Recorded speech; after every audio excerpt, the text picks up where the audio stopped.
मोदी जी की स्पीच उसके बारे में जब सुनी, वो किस तरीके से उन्होंने सिंगापुर के साथ उसको अटैच किया है।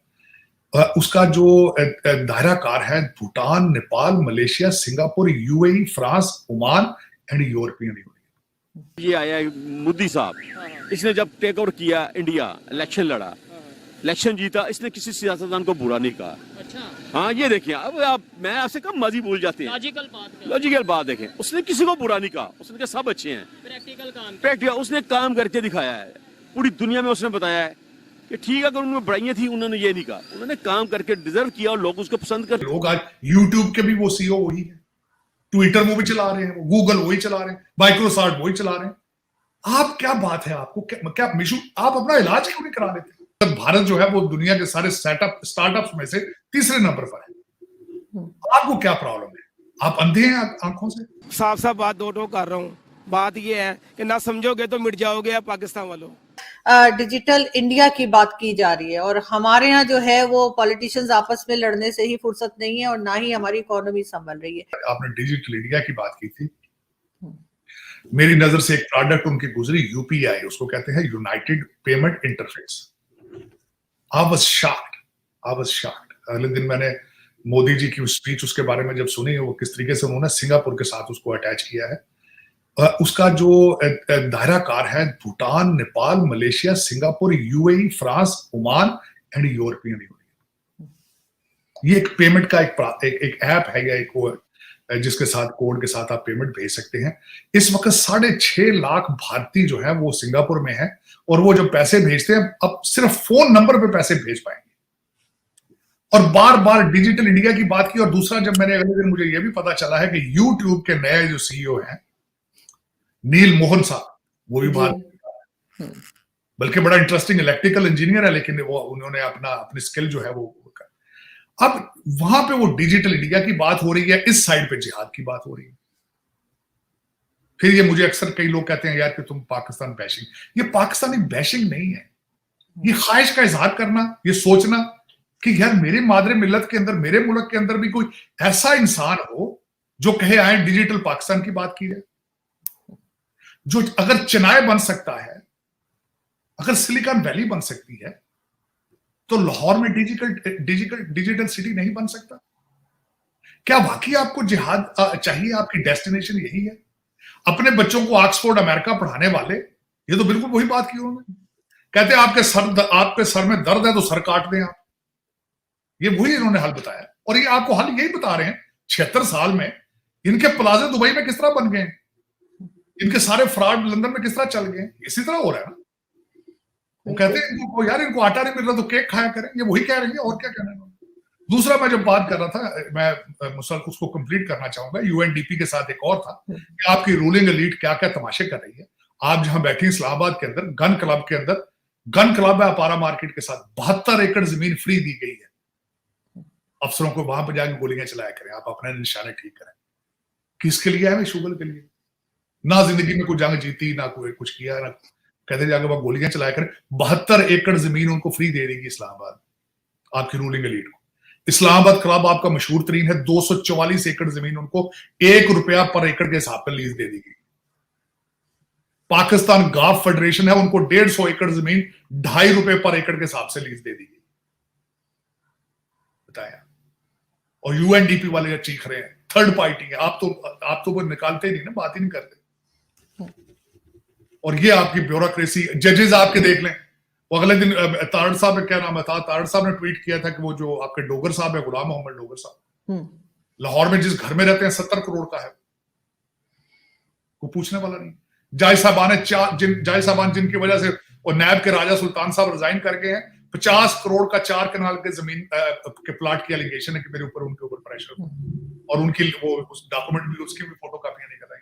लेकिन आरज़ू, मेरा ये क्वेश्चन आपसे है, बल्कि आज कोई एक ऐसा अदारा मुझे बता दें, कोई ऐसा एक शख्स बता दें, कोई एक वाहिद जो पाकिस्तान के अंदर करप्शन को रोकने की कोशिश कर रहा है आपकी नजर में कोई? मुझे तो कोई नहीं दिखता सर, बिल्कुल। तो फिर ये नैब को खत्म कर देना चाहिए मेरे ख्याल में।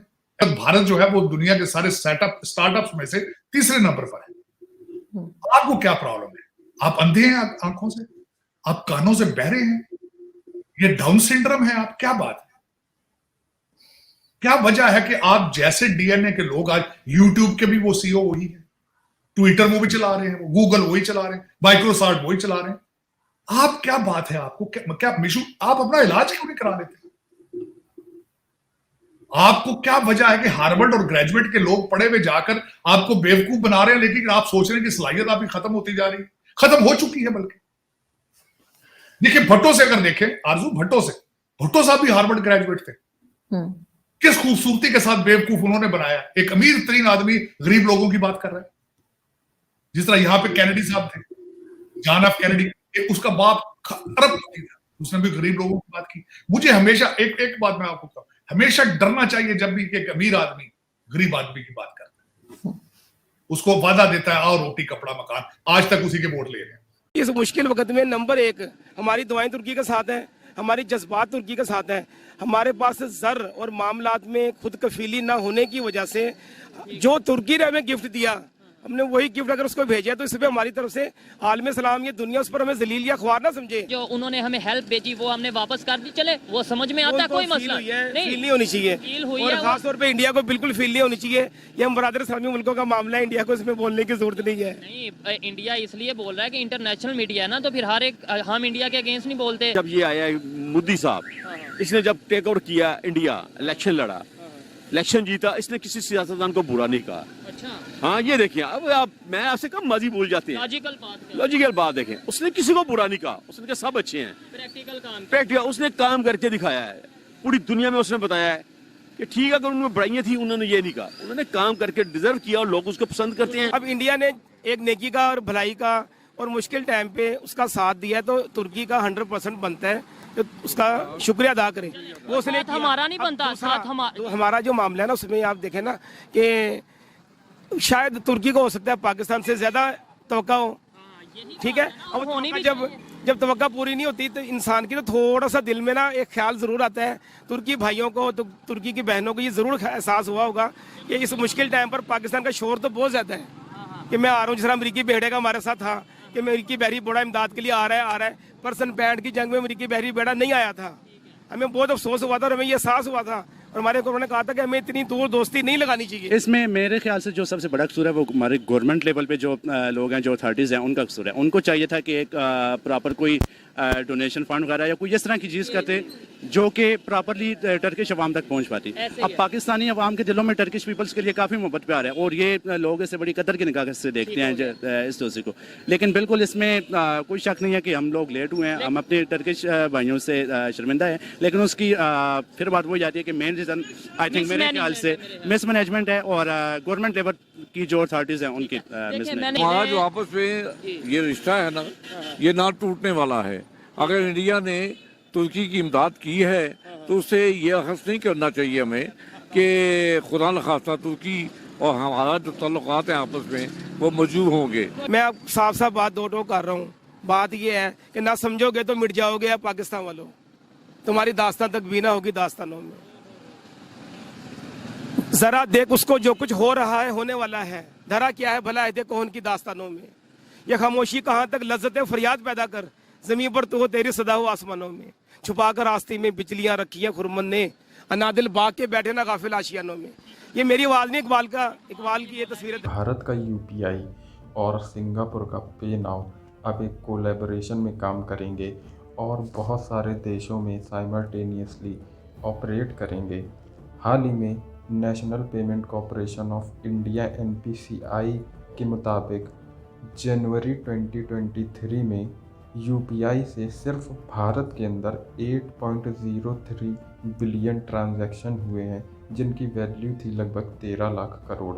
तो इससे अंदाज़ा लगाया जा सकता है कि यूपीआई आज कितना एक्सटेंसिवली यूज़ हो रहा है पूरे भारत में, और अब ये भारत के बाहर जाकर भी भारत की गुडविल को बढ़ाने वाला है, जैसे कि France, UAE, Bhutan, Nepal, Singapore. क्योंकि यूपीआई भारत का इंडिजीनियस पेमेंट इंटरफेस है, इसलिए इससे भारत को बहुत ही फ़ायदा होता है डिजिटली काम करने में और डिजिटल इंडिया को आगे बढ़ाने में।